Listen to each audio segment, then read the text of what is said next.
Hi hello வணக்கம். இது உங்கள் சிவி ஜோன். சொல்லரும் எப்படி இருக்கீங்க? இப்போ பற்றின சம்பவம் அமித்துக்கு என்ன மூளை இருக்கா இல்லையானே சத்தியமாக எனக்கு புரியல. ஸோ அதை பார்க்கலாம். அதுக்கு முன்னாடி பார்க்குற எல்லோரும் நம்மளோட சேனலில் சப்ஸ்கிரைப் பண்ணிட்டு பாருங்கள், லைக் பண்ணுங்கள், கமெண்ட் பண்ணுங்கள், ஷேர் பண்ணுங்கள். ஸோ இன்றைக்கி வந்து விஜய் பார்வதியோட கேஸ் தான் வந்து எனக்கு தெரிஞ்சு இந்த நாளோட ஒரு கண்டென்ட்டாக அமையும் நினைக்கிறேன். ஆனால் அதில் ஒரு பெரிய ட்விஸ்ட்டை வந்துட்டு எஃப்ஜே வந்து பண்ணுறேன்னு சொல்லிட்டு ஒரு விஷயத்த பண்ணியிருப்பாப்புல. என்னென்னா விஜய் பார்வதி வந்துட்டு அமித் அண்ட் விஜய் பார்வதி இவங்க ரெண்டு பேரையும் கொச்சப்படுத்துகிற மாதிரி கமெண்ட் பாஸ் பண்ணியிருப்பார் எஃப்ஜே அன்னைக்கு அந்த ஸ்கூல் டாஸ்கில். அதை வந்து மையப்படுத்தி இங்கே வந்துட்டு ஒரு கேஸும், அதுக்கப்புறம் வந்துட்டு நான் வந்து இது வரைக்கும் லவ் கண்டென்ட் வச்சு தான் அது இவ்வளோ தூரம் வந்திருக்கேன் அப்படின்ற மாதிரி ஒரு சில விஷயங்கள்லாம் பேசியிருக்காரு. அதை வந்துட்டு நான் இங்கே வந்து முன்ன வைக்கிறேன் ஒரு கேஸ் அப்படின்னு சொல்லும்போது அதை வந்து பிக் பாஸ் அப்ரூவ் பண்ணுறாரு. அதுக்கப்புறம் அதை எடுத்துகிட்டு போயிட்டு நீங்கள் வக்கீலை இது பண்ணுங்கும் போது விக்ரம் வந்து நான் கண்டிப்பாக உனக்காக நான் வாதாடுறேன் அப்படின்ற மாதிரி சொல்லிட்டாப்புல. சரிங்களா?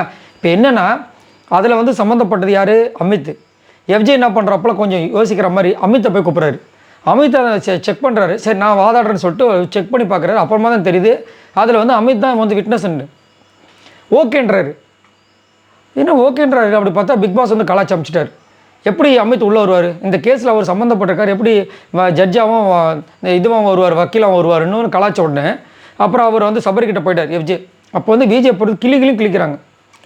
என்ன அது உன்னுடைய பேர் இங்கே சம்மந்தப்பட்டிருக்கு, நீ பாட்டுக்கு வக்கீலாக போயிட்டுருக்க, அவனுக்கு வாதாடுற எந்த நினைப்பில் நீ இருக்க, நீ என் ஃப்ரெண்டு தானே இப்படி பண்ணிட்டு இருக்க அப்படின்னும்போது நான் தான் அன்றைக்கி இது பேசி முடிச்சுட்டுல போகிறோம், இது ஏன் நீ திரும்ப எடுக்கிறேன்றாங்க. உடனே கலாய்ச்சாங்க. என்ன தெரியுமா? இப்போ நீ அவனுக்கு வக்கீலாக போனே அப்போ உனக்கு தெரியல அந்த அசிங்கம்? கரெக்ட் தானே? அப்போ வந்து வக்கீலாக போகும்போது உனக்கு அந்த அசிங்கம் தெரியல, இப்போ வக்கீலை மாற்றின உடனே உனக்கு இப்போ அசிங்கமாக தெரியுதா?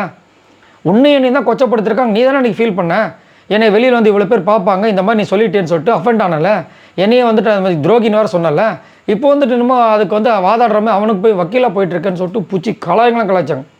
எனக்கு என்னென்னா இவர் அமித் உண்மையிலேயே வந்து யோசிச்சு தான் பேசுகிறாரா இல்லை யோசிக்காமல் பண்ணுறாருன்னு தெரியல.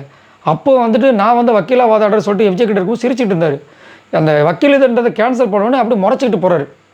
இதில் எனக்கு விருப்பமே இல்லை, சபர்கிட்ட வேறு சொல்லிட்டு போகிறார். எனக்கு இதில் விருப்பமே இல்லை. அப்போ மொதல் கேஸ் வந்து சென்சிட்டிவ் கேஸ்னால் இப்போ இது சென்சிட்டிவ் கேஸ் இல்லையா அப்படின்னு. சென்சிட்டிவ் கேஸுன்னு தெரியுதுல, அப்புறம் எதுக்கு நீங்கள் வக்கீலாக போனீங்க?